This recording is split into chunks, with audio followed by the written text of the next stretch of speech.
Okey, baik. Assalamualaikum warahmatullahi wabarakatuh kepada semua rakan-rakan, sahabat-sahabat, para pelajar, peminat kaligrafi yang berada di luar sana.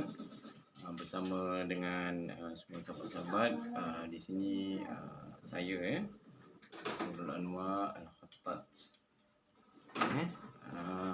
Saya suka panggil Al-Khattat di hujung tu kerana mungkin saya adalah antara orang yang aktif berkarya dengan menggunakan kaligrafi khattat. Jadi biasanya orang yang berkaligrafi selalu dipanggil Al-Khattat lah. Tapi mungkin label saya tu belum lah sampai ke tahap tu.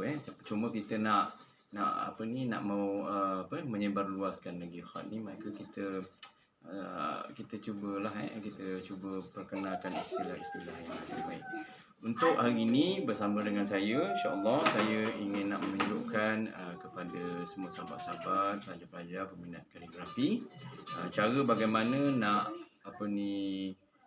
membuat pensel khat ataupun resam khat ni. Ini ialah kayu paku pakis.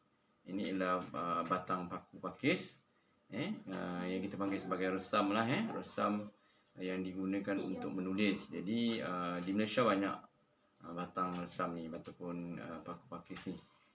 Dia ada di tepi jalan, boleh cari pakai paku pakis yang besar lah. Kalau kita pergi tepi jalan kita akan jumpa, dan cari pastikan yang kering. Jadi untuk hari ni saya nak tunjukkan teknik bagaimana nak membuat pen ataupun resam untuk sebagai perkongsian dan juga sebagai satu tutorial lah untuk kita nak belajar bagaimana nak melarutkan pen ni. Baik, bersama dengan saya sekarang ni ialah dua bahan lah. Pertama, alat untuk kita memotong ataupun melarutkan mata pisau ni, dan satu lagi ialah resam ataupun batang paku pakis. Okey, cara dia ialah pastikan batang resam ni ataupun batang pen ini belum dipotong lah. Dia masih lagi. Jadi kita boleh menunjukkan cara dia macam mana. Okey, pastikan kita akan buat sebeginilah. Saya akan tunjuk. Baik. Untuk cara dia ialah kita memegang satu tangan sebelah kanan ke kiri ke. Kalau saya sebelah kiri lah, saya biasa menggunakan tangan kiri. Kita pegang mata pisau dan kita letakkan begini. Kita letakkan begini. Okey, saya tunjuk. Jadi kita letakkan mata pisau di sini. Okey, mata pisau kita letakkan di hujung ataupun di pangkal resam kita tu, dan kita tolak. Maknanya kira berapa sentimeter ataupun berapa inci daripada permulaan tu. Okey, kita lebih kurang dalam 6 inci lah. 6 inci. 6 inci lah lebih kurang. Dia punya jarak luasnya dia punya mata ni yang kita nak buat. Okey, seterusnya bermula dari situ kita tolak mata dia secara perlahan-lahan. Okey, saya tunjuk. Okey, kita tolak. Pastikan jangan terlalu dalam sangat.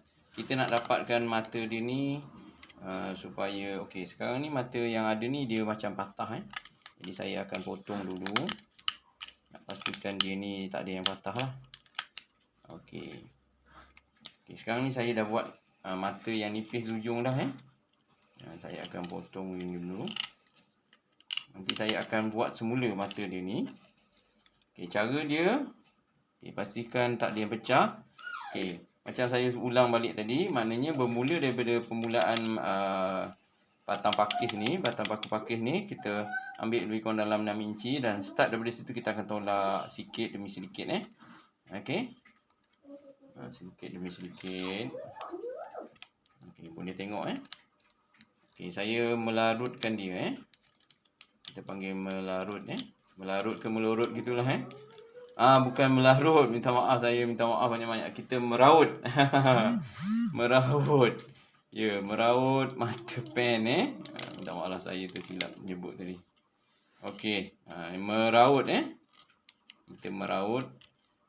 Okey, untuk kita jadikan dia punya mata pen. Sekarang ni dah hampir jadilah. Okey, bentuk dia dah hampir jadi. Jadi lebih kurang dia punya mata dia beginilah jadi maknanya dia akan jadi macam ini. Kalau kita tengok daripada sudut sisinya, dia akan jadi macam inilah. Kemudian terpulang kepada kita nak jadikan dia punya saiz mata tu besar mana. Macam saya ni, saya anggaran dia lebih kurang dalam 2.0 ataupun 3.0 kalau kita tengok. Kita tengok dalam di pen hot yang dijual tu. Okey, kemudian selepas itu apa yang perlu kita buat ialah kita meratakan supaya kedudukan mata dia tu cantiklah kan. Okey. Sebenarnya dia akan jadi macam ini dan di situ yang kita nak kena kita nak kena bentuk mata dia lah. Okey. Sama ada potong begini ataupun mungkin dah silap. Bila silap dia patah lah. Biasa saya tekan biasanya saya tekan lah. Saya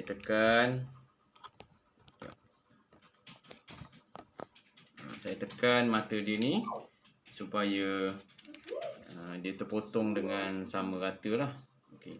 Okey, saya boleh ulang balik kerana dia punya mata ni dah patah. Okey, kita ambil lagi semula, boleh? Kita boleh ambil semula lagi. Kita tolak sebelah jari ni pegang, sebelah pegang dan sebelah ibu jari ni kita tolak.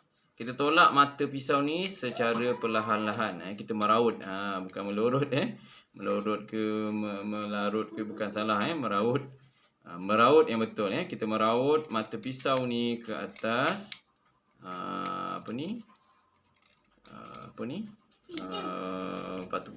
batang paku pakis ni resam kita ni.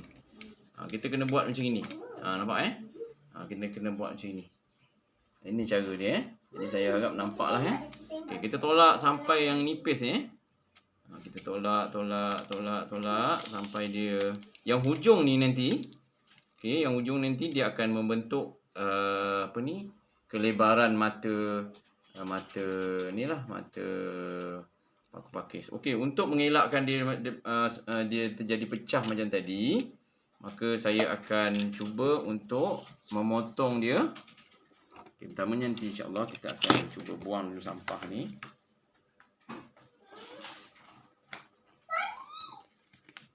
Okey. Sampah ni okey.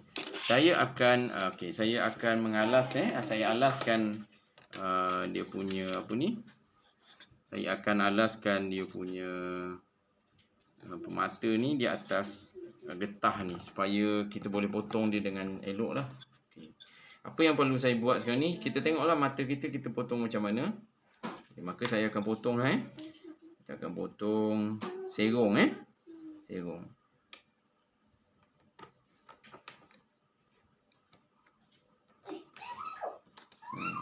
Sebab mata dia kerah ni kena hati-hatilah. Kena cuba banyak kali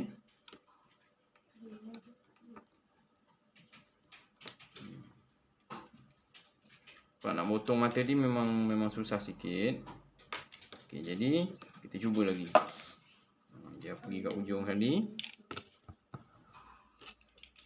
Okey. Saya akan cuba potong. Berjaya pun alhamdulillah. Pisau nak kena tajam lah dan berhati-hati. Okey, maka sekarang ni dah dapatlah mata dia dia dah dapatlah mata dia yang kita dah buat ni. Jadi mata dia ni dah serong. Mudah je. Jadi matanya kedudukan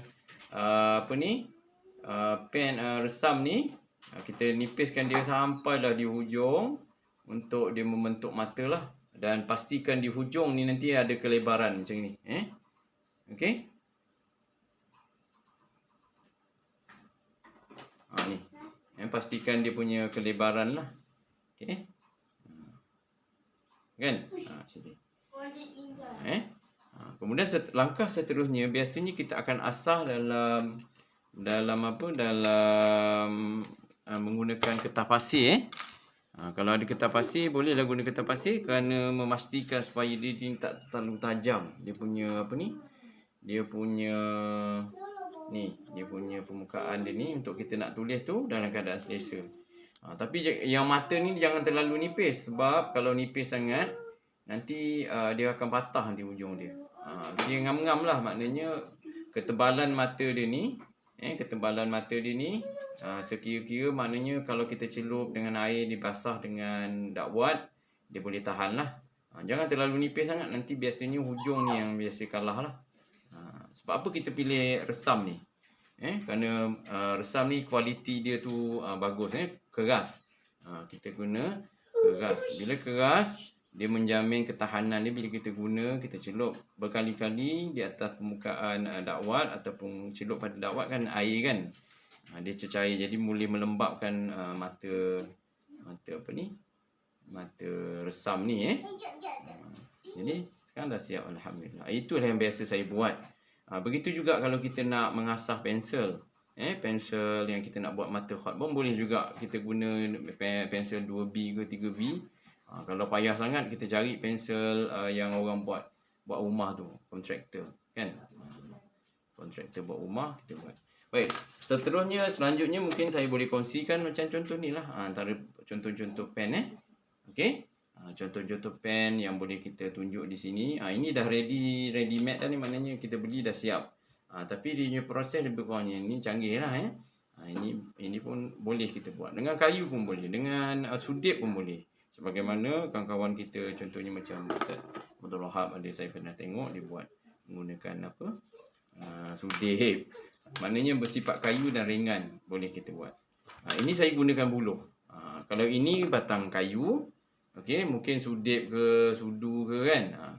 Yang ini buluh. Buluh saya beli dekat kedai di stationery, Cina punya buluh, cuma kan hati-hatilah, mungkin buluh tu bukan buluh yang halal bagi kita. So kita kena hati-hati. Jadi mata dia ni saya buat sendiri dan begitu proses macam saya tunjuk tadi.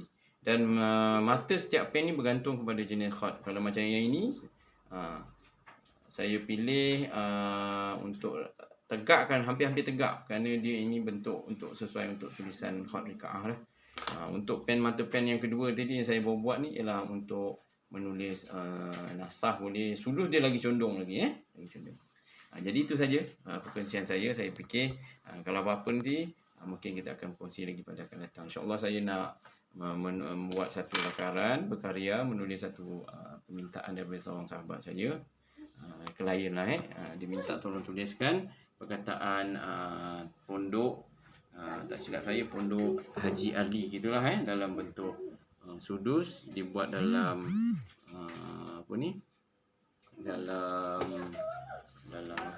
dalam kertas lah, dalam bentuk buat. Okey, itu saja daripada saya, tutorial kita secara ringkas tentang bagaimana nak membuat mata pen khat. Okey, jumpa lagi. Assalamualaikum warahmatullahi wabarakatuh.